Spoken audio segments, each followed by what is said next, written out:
जैसे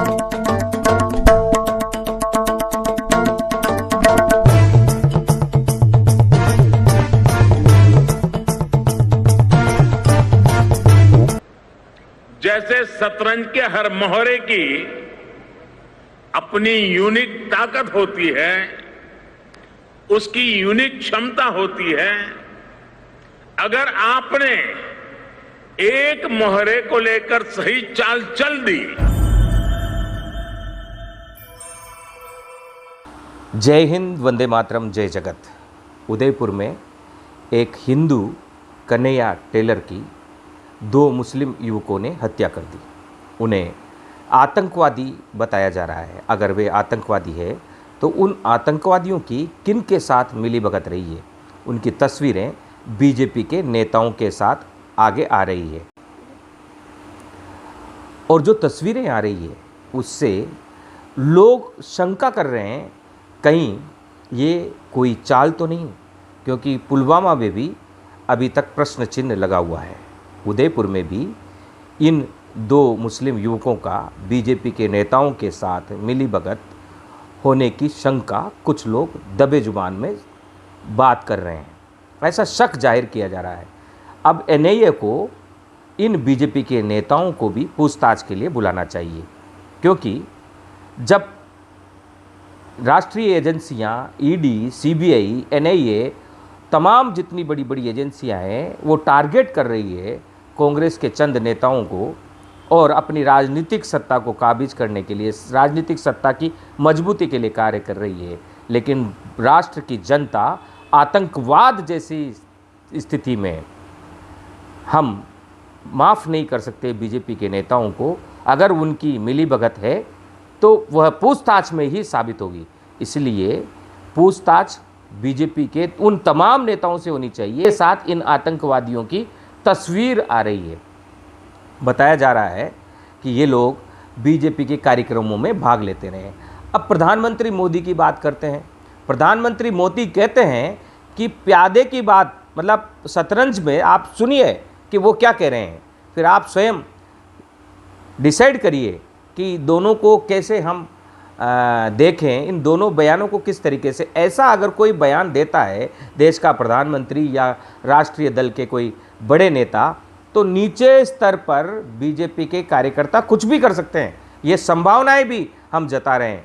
हम मांग करते हैं केंद्र सरकार से, केंद्रीय एजेंसियों से, कि इन उदयपुर के आतंकवादियों की तस्वीर जिन बीजेपी के बड़े नेताओं के साथ आई है, उन बड़े नेताओं से भी पूछताछ की जाए, उनको भी बुलाया जाए और उनसे बात की जाए कि वे इनके साथ क्या वार्तालाप करते थे।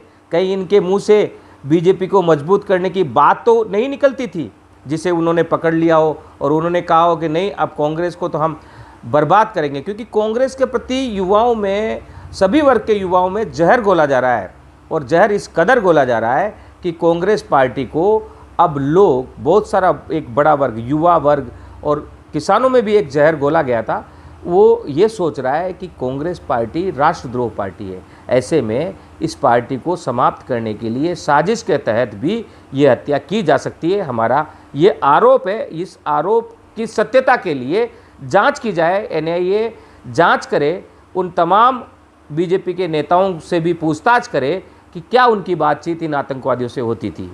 बहरहाल जो युवा सड़कों पर हैं, जो गुस्सा सड़कों पर है, उनसे भी हम निवेदन करेंगे कि शांतिपूर्ण तरीके से अपने स्वविवेक का इस्तेमाल करें।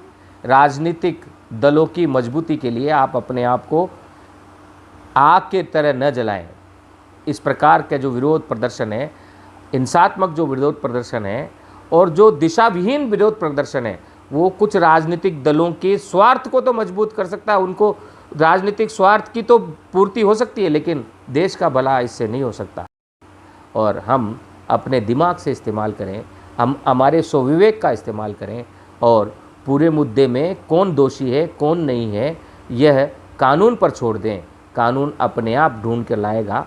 और इसको जो मुसलमान के विरोध में और भारतीय मुसलमान के विरोध में जो बीजेपी का, आरएसएस का जो एजेंडा है, उसका भी अब पर्दाफाश हो रहा है। एक तरफ तो मुसलमानों को गाली देने वाली ये पार्टी, दूसरी तरफ मुसलमान के आतंकवादी प्रवृत्ति के लोगों के साथ में चलने वाली पार्टी आखिर देश में ये क्या करना चाहते हैं, इस पर भी मनन करना होगा।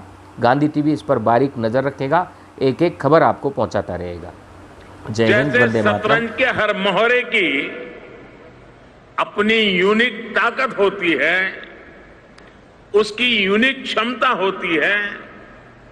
अगर आपने एक मोहरे को लेकर सही चाल चल दी, उसकी ताकत का सही इस्तेमाल कर लिया, तो वो सबसे शक्तिशाली बन जाता है। यहां तक कि एक प्यादा, यानी जिसे सबसे कमजोर माना जाता है, वो भी सबसे ताकतवर मोहरा बन सकता है। जरूरत है तो सतर्कता के साथ सिर्फ सही चाल चलने की, सही कदम उठाने की। फिर वो प्यादा या सिपाही चेस बोर्ड पर हाथी, ऊंट या वजीर की ताकत भी हासिल कर लेता है। कट्टरवादी भाषणों से प्रभावित होकर कई बार हिंदू कट्टरपंथियों ने बेकसूर मुस्लिम तथा अन्य धर्म के लोगों को मौत के घाट उतारा है। ऐसे में उदयपुर की हो रही घटना में बीजेपी के कार्यकर्ताओं की सोच और आतंकवादियों को उस कार्यकर्ता की सोच से प्रभावित होने वाली बात से नकार नहीं सकते। यह घटना निंदनीय है। हम नहीं कहते इसमें किसी बड़े पदाधिकारी का हाथ है, लेकिन शक की सुई बार बार उठती है और इसका निदान एनआईए को करना है। एनआईए को चाहिए कि अब निष्पक्ष रूप से बीजेपी के उन पदाधिकारियों को बुलाकर पूछे और जांच करे जिनकी तस्वीरें इन आतंकवादियों के साथ आ रही है और इन आतंकवादियों के साथ प्रचारित हो रही है।